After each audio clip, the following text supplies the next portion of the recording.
Queridos irmãos, em Cristo Jesus, saudações de paz a todos os nossos amigos e a todas as nossas amigas aqui no nosso programa EBD em Foco do campo de Arapongas das Assembleias de Deus. É um prazer, é uma alegria estar aqui com cada um dos nossos irmãos, cada uma das nossas irmãs.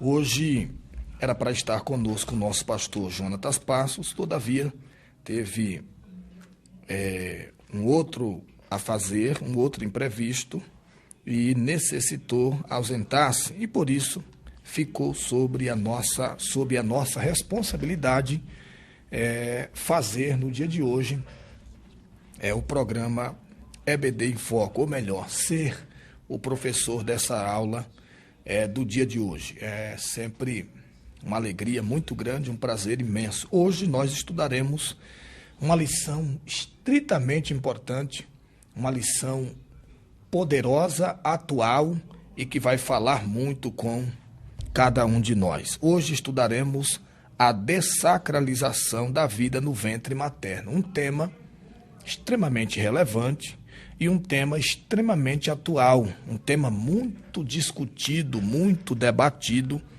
nas questões sociais, políticas e religiosas, tá? E é um tema de muita relevância para o cristianismo. Sobretudo, nós que somos das Assembleias de Deus prezamos muito por esse tema da preservação da vida. E hoje estudaremos essa lição, né?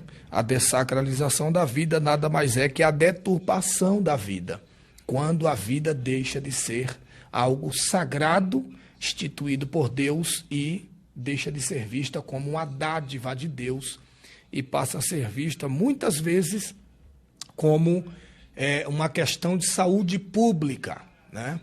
E é debruçado nessa temática que há uma controvérsia muito grande sobre essa questão a respeito da vida. O nosso texto áureo, e eu já quero aqui dar glória a Deus e agradecer ao Senhor, a Igreja Sede, que agora é, de fato, a patrocinadora, junto com o Ministério da Educação Cristã, que patrocina esse programa e mantém esse programa para a glória de Deus. Desde já agradeço a cada um dos nossos telespectadores, nossos irmãos internautas, nossos irmãos professores, professoras, os nossos alunos que estudam aqui. Eu quero dar a todos uma saudação de bem-vindos, bem como também a todos os nossos irmãos nas nossas mídias digitais, hoje transmitindo ao vivo pelo nosso perfil aqui no TikTok. Também saúdo os nossos irmãos no nosso perfil do TikTok. Queridos, texto áureo está em Lucas 1:31. E eis que o teu ventre conceberás e darás à luz um filho, e pô-lhe-ás o nome de Jesus. A nossa verdade prática, a concepção divina de Jesus Cristo, sacraliza a vida no ventre materno e se opõe à cultura da morte infantil intrauterina do presente século. Veja que a nossa lição vai tratar sobre a dessacralização da vida e a gente aprende na Bíblia, nas Escrituras, que o nascimento de Jesus, o nascimento de Cristo, é o acontecimento que sacraliza, né? Que coloca a vida como algo sagrado, como algo que foi dado por Deus e que deve ser valorizado, preservado, porque não é apenas uma questão de saúde pública, mas é uma questão doutrinária, bíblica, e que envolve o respeito ao Senhor, o respeito à própria vida, tá? Nós estudaremos hoje e teremos aqui 3 principais objetivos. O primeiro deles é refletir sobre a vida na sua concepção, no ato né, que é concebido a vida, que é gerado a vida. Então nós temos aqui a discursiva para refletir essa divina concepção da questão do nascimento de Jesus, demonstrando o milagre da vida e da capacidade de procriar. Aqui há algo extremamente interessante, porque a procriação é uma dádiva de Deus. Deus deu à mulher e a ninguém mais essa dádiva de procriar, gerar no seu ventre, produzir no seu ventre uma vida. Vou usar o termo gerar no seu ventre uma vida. Então isso é dado por Deus exclusivamente à mulher e a ninguém mais. Esse é um ponto. Em segundo lugar, identificar os traços, da cultura da morte presentes em nossos dias e em suas consequências. Tá? E em terceiro lugar, compreender a sacralidade da vida. Sacralidade da vida e compreender aí a importância da Igreja de Cristo combater toda a cultura que viole os princípios da palavra de Deus. Então, está sobre a igreja, está dentro das atribuições da igreja, defender, essas questões em qualquer esfera da sociedade. A grande verdade é que um dos desdobramentos da filosofia pós-moderna, em nossa sociedade, pode ser observada na crescente defesa da legalização do aborto no Brasil pelos setores intelectuais e culturais, apesar de 87% da população se denominar cristã, segundo o último censo do IBGE. Então veja que há uma luta ferrenha, uma luta ideológica, e há pessoas que, por serem leigas no assunto, quando ouvem essa questão, são tendenciosas a relativizar, a deixar no relativismo, essa concepção acerca da vida. Porque há um bombardeamento pesado na questão política para a liberação do famigerado aborto, Inclusive alegando o que eu disse no início, que o aborto é uma questão de utilidade pública, uma questão de saúde pública, quando na verdade não é, a gente sabe que não é. A questão aí é, de fato, matar vidas, tirar vidas, A nossa introdução, ela vai iniciar justamente dizendo que Deus, ele é o autor supremo da vida, como está escrito em Gênesis 2:7, ele é o autor supremo da vida. E como autor supremo da vida, não se é permitido tirar a vida humana. Seres humanos não podem tirar a vida de outros seres humanos. Tem que haver uma valorização da vida no ato da sua concepção, como diz o Salmo 139, versos 13 ao 16. Então a gente vê que toda ideologia que tem o objetivo de alterar esse conceito bíblico, de modificar essa doutrina bíblica concernente à preservação da vida, ela deve ser desqualificada, porque a Bíblia é a nossa autoridade final. Então, qual que é a autoridade final do cristão? Qual é a autoridade final da igreja? Quem é que rege a igreja?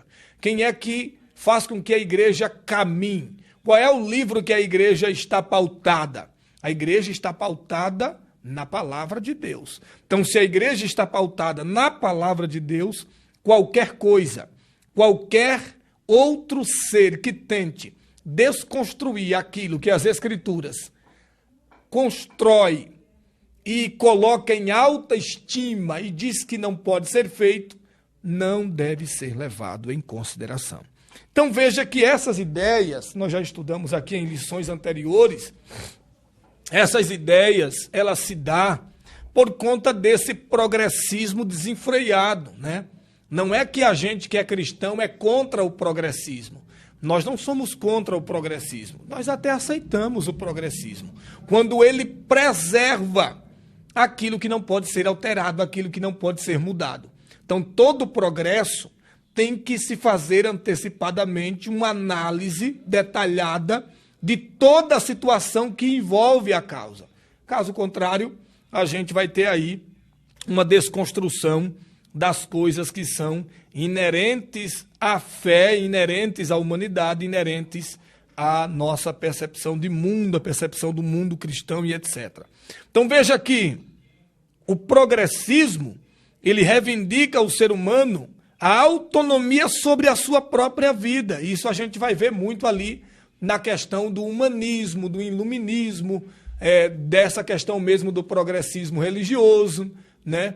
Do antropocentrismo, que tira Deus ali do centro das coisas e coloca o homem como o centro das coisas. Então veja que essa questão de dar ao homem total autonomia sobre a vida afronta diretamente a soberania de Deus. É uma afronta direta, uma afronta clara à soberania de Deus.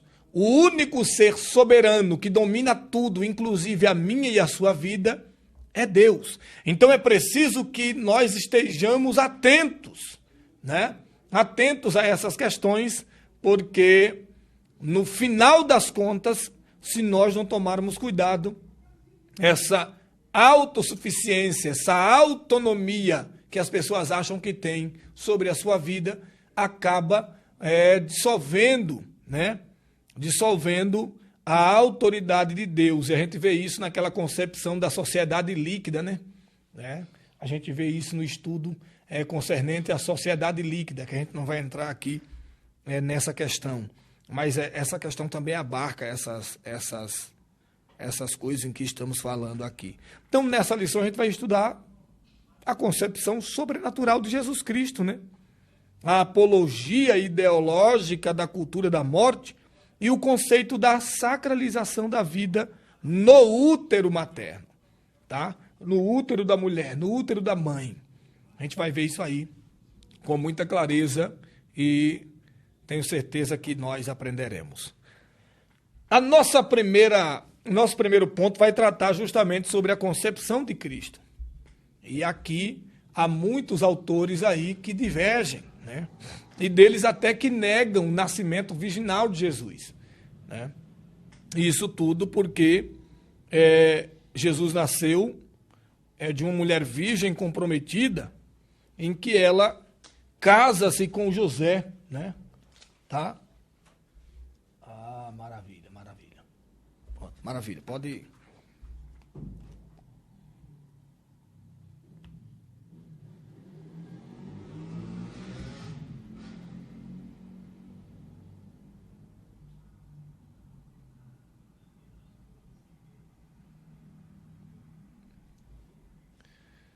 Pronto.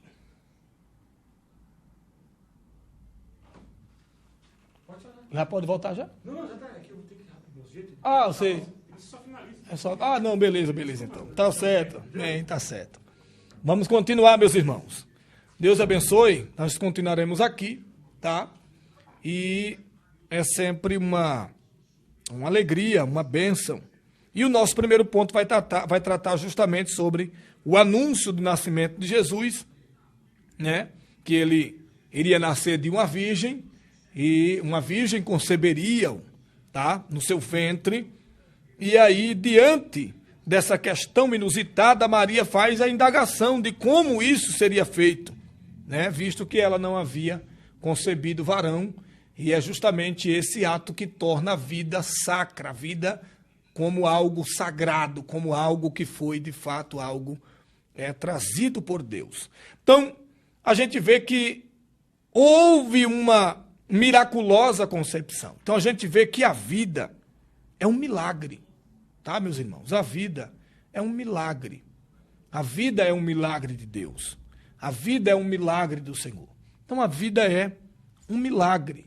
É preciso que a gente tenha isso na nossa ideia de que a vida é um milagre, tá? A vida é um milagre. E em terceiro lugar, a vida, ela é uma bênção de Deus, uma bênção dos céus. Veja que a vida gerada no ventre de uma mulher, ela é um milagre, segundo diz Eclesiastes 11:5.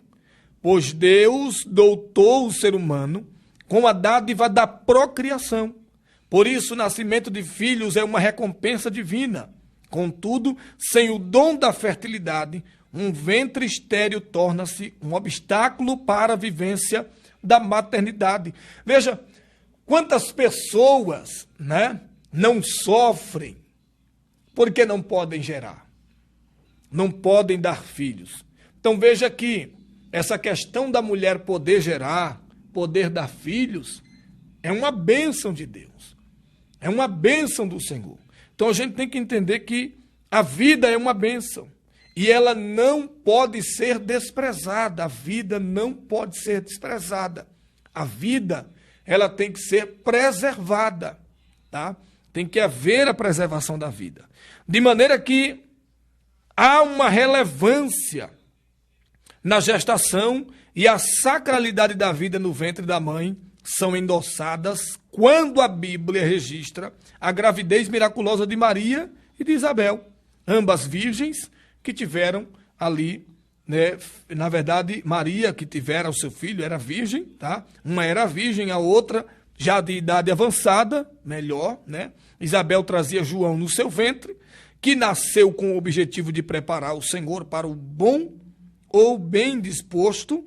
Maria portava em seu ventre o Filho do Altíssimo, o Rei Eterno, aquele que salvaria a humanidade, salva a humanidade, salvou a humanidade. Então é necessário que se tenha essa compreensão.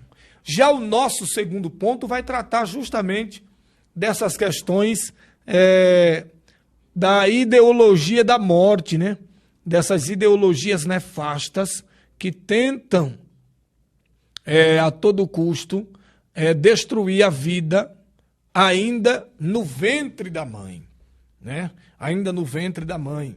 São projetos ideológicos, são projetos que não têm nada a ver com a preservação da saúde pública, e sim é algo nefasto, trazido por Satanás para destruir a vida, né? Para destruir aquilo que Deus construiu. Então veja que a cultura da morte é um conjunto de ideias que visa modificar o conceito bíblico da vida. Entre suas pautas está justamente a legalização do aborto, da eutanásia, a apologia ao suicídio e o controle da natalidade, mediante estratégias culturais, intelectuais e políticas. Impõe-se uma agenda de desconstrução da sacralidade da vida, algo caro à cultura cristã, como nós vimos aí em tópicos anteriores. Então veja que, nesse sentido, estimula-se a eugenia, o descarte do ser humano como alguma má formação. Essa questão, há até uma lei que autoriza, né, as mães a não terem os filhos que têm a eugenia, né, que é uma má formação no cérebro, né? Nasce com a parte do cérebro deformada, a cabeça fica deformada e etc.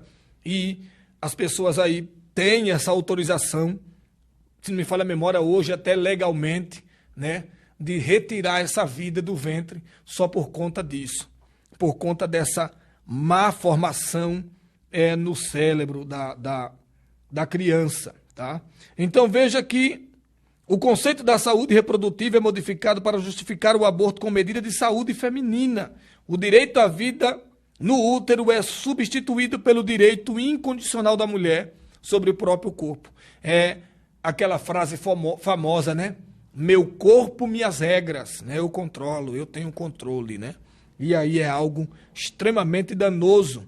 Como eu já disse, é um slogan carregado por muitas feministas, né? É o meu corpo, minhas regras, é utilizado em defesa da liberdade sexual reprodutiva, bem como para a escolha de vida ou de morte. Nessa concepção estão direitos à prostituição, ao aborto, ao eutanásia, ao suicídio e outros, tá? Então veja que, nesse quesito, as escrituras asseveram que o corpo deve ser nutrido e respeitado. O corpo tem que ser valorizado. Jesus, ele quer corpo, alma e espírito. Você não pode fazer o que quiser, da forma que bem quiser, da forma que bem entender do seu corpo. Então, o seu corpo ele tem que ser algo preservado. Então, no texto, no 6º mandamento, o homem é proibido de matar, o que significa literalmente não assassinar. Lá em Êxodo 20:13, diz que o homem é proibido de matar, que é a mesma coisa de assassinar alguém. Tá? Então, quando você retira ali uma vida do ventre, você está matando, você está ferindo o sexto mandamento bíblico. E isso é algo extremamente danoso, extremamente contrário às Escrituras. Então, fica aqui o nosso repúdio a essas questões, e isso a defesa dessas questões é um papel da igreja. A igreja deve se posicionar sempre contrário a essas questões, que não tem nada a ver com questão de saúde pública, repito. É nada mais, nada menos que uma agenda nefasta para a destruição da vida. Então nós vamos ver aqui ainda que essa prática do aborto, meus irmãos, ela é algo extremamente, como disse, repito, reitero, contrário às Escrituras. O aborto é uma interrupção do nascimento por meio da morte de um embrião ou do feto. É o ato de descontinuar a gestação do ser vivo. Um termo gestação vem do latim gestatione, se refere a um tempo em que o embrião fica no útero desde a concepção até o nascimento. Nesse caso, o aborto pode ser não intencional ou provocado no período da gestação. Na lei mosaica, provocar a interrupção da gravidez da mulher era um ato criminoso. Então veja que o Antigo Testamento criminaliza, bem como também o Novo criminaliza o ato da interrupção da vida. Como eu já disse, o sexto mandamento também vai falar que você não pode matar, tá? Então, essa defesa do aborto, bem como também há pessoas que defendem a eutanásia, né? A eutanásia ativa, sobre o argumento de que não se deve manter artificialmente a vida subhumana ou pós-humana, vegetativa, e que se deve evitar o sofrimento das pacientes desenganados com molestias prolongadas, câncer, AIDS, etc.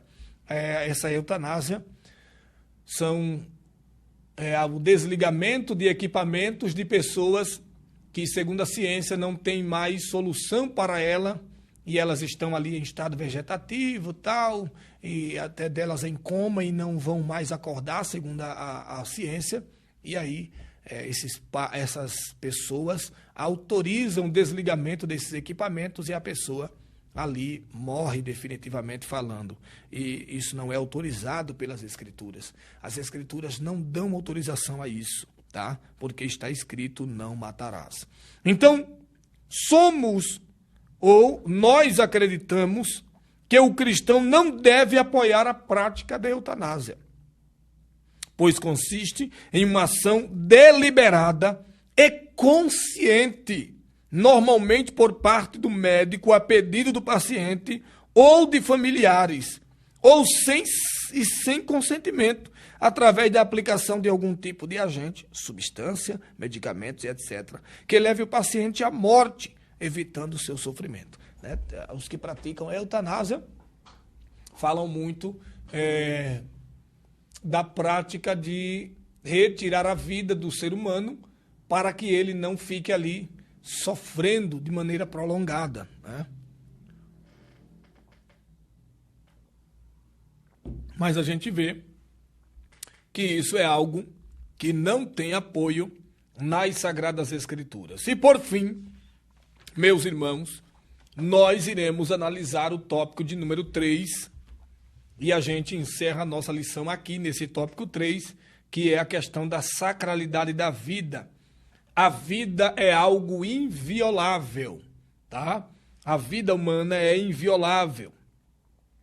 Em uma sociedade secularizada, o cristão precisa tomar cuidado com o relativismo, não fazer concessões e estar alerta quanto às ações de manipulação de sua consciência e o desrespeito à vida humana, tá? Então o cristão, o servo, a serva de Deus, tem que estar atento, né, para essa relativização dessas questões, né? Não tem nada não, tal, deixa, é assim mesmo, e aí você vai trazendo isso, e a sua mente vai ficando uma mente manipulada, e você acaba aceitando coisas que a Bíblia diz que não devem ser aceitas. Então é necessário entender isso. É necessário entender que a vida humana, repito, ela é sagrada, pois ela é um ato criativo de Deus, o autor e a fonte originária da vida ou do fôlego de vida. Nessa perspectiva, o princípio de sacralidade assegura a dignidade da pessoa humana e a inviolabilidade do direito à vida. Todos nós temos direito à vida, inclusive o feto que foi criado ali, que foi gerado ali, tá?